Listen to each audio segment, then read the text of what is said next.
Hey guys, I am going to go with chapter 16 of Stay, Ree and Ajax. The weather is crazy here. For 2 days, it snowed and blew like a hurricane and was so cold we had to wear our hats to bed. Today, it's sunny and so warm all the snow is gone and we've put our coats away. Now remember what I said, Mama says for the 60th time as she reties Dylan's shoes for the 100th time. You mind Miss Alvarez the same way you'd mind me. I don't want any reports of you disrespecting her. You hear? Dylan nods. Mama gently takes his thumb out of his mouth and kisses it, which I think is gross. Mama looks up at me. Piper? Yes, Mama, I say. I'm really glad I don't have to hang around all day in lines with Mama and Daddy. It'll be fun to spend time with someone my own age. Dylan asked for probably the 110th time. You'll come back, won't you? The thumb goes back in his mouth. Of course we'll come back, baby, she says. We'll only be gone a few hours. But Mama glances out the front door of the lobby. Daddy's out front, waiting. Come on, Mama says, taking her purse in Dylan's hand. We need to get going. You're coming, aren't you, Piper? Dylan asks. I ruffle his still wet hair. Course I am. Gabby and her brothers, Ricky and Luke, and their mom wait for us in the lobby. Luke is just a little thing. Gabby grins and Ricky jumps up and down. Luke hides behind his mama's legs. He's at that shy age. Thanks again, Mama says, touching Miss Alvarez's arm. I promise to return the favor. Gabby's mom nods. You better believe it. It's hard to interview for jobs when you've got kids tagging along. Mama gives us each a quick hug, and before Dylan can pitch a royal fit, she's out the door. Let's go, kids, Miss Alvarez says. We hustle out into the bright sunshine. I hear the door to the shelter lock behind us. I look back. Miss Jean waves and mouths. See you later. We've been here 6 days, and I still feel a little panic when I hear that door lock. I trot along beside Gabby as we head away from the shelter.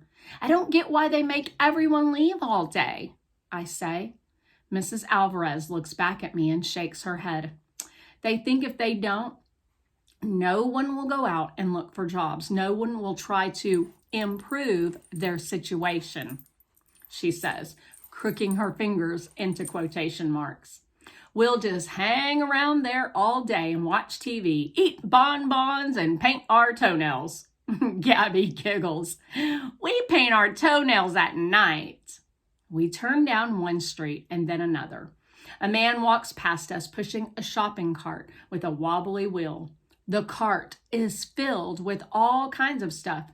Shoes, aluminum cans, a doll missing most of its hair, big sheets of plastic, and sitting right there on top of a rolled up blanket, a big yellow and white cat.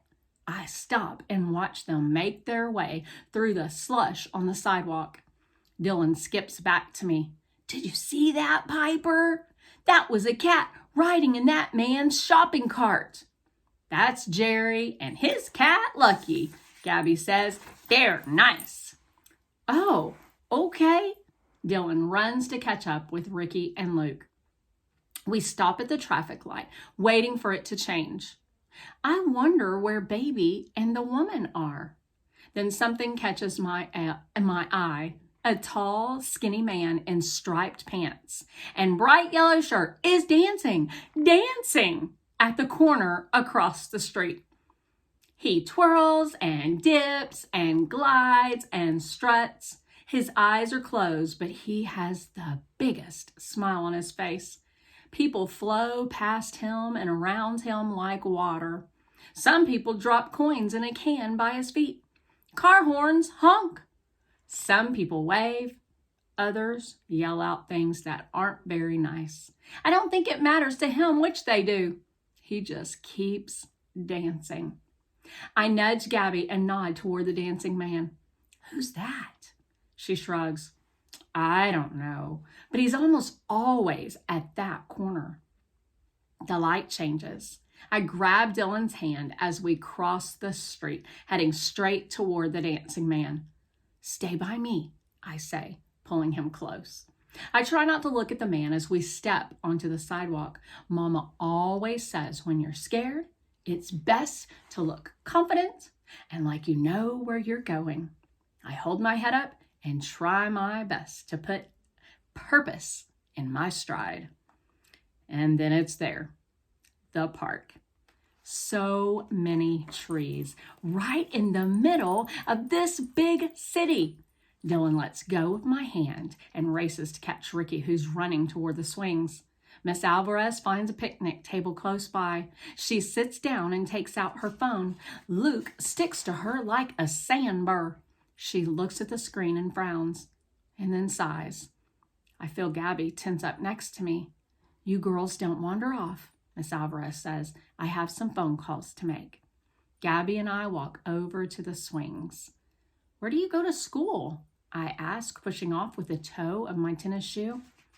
I don't, she says. At least not yet. My mom says she'll get me enrolled as soon as we find a permanent place. She tucks a long lock of hair behind her ear. I miss my old school, though. I gaze at the mountain standing so straight and white and solid far away. Have you ever been up in those mountains? I ask her, changing to a less sad subject. She looks up and follows my gaze. No, she says. My dad always said one day we'd go up there, but we never did. That's too bad, I say. Gabby shrugs. I don't really care. They're no big deal. I can't believe she thinks those mountains are no big deal. Well, I'm going up there one day, I say. Just you watch. This makes Gabby smile. Dylan jumps off his swing and runs over. I have to go to the bathroom, he says, hopping from one foot to the other. Bad! I sigh.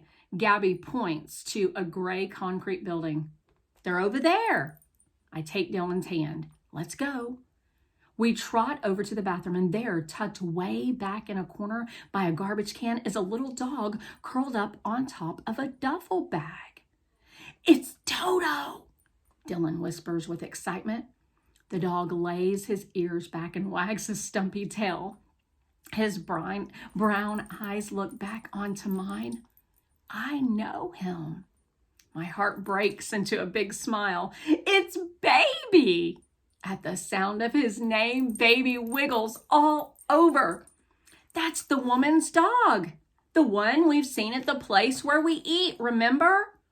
Oh, yeah, Dylan says. That man wouldn't let her in because she had a dog. He frowns. It wasn't fair, was it, Piper?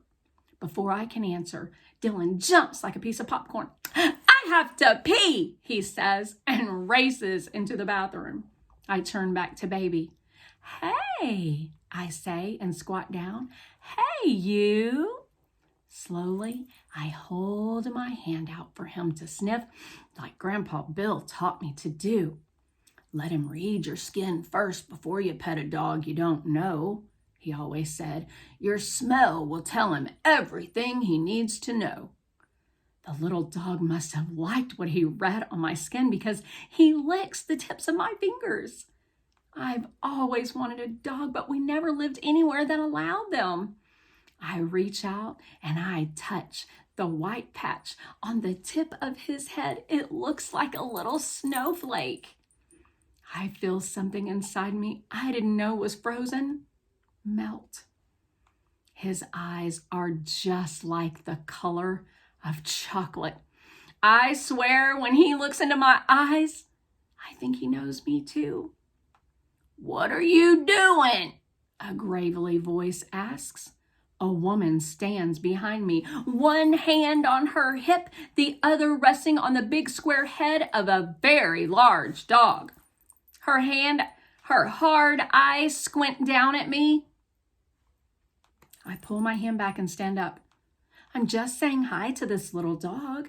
She's really tall, and the dog is really big. I don't know which to be more worried about.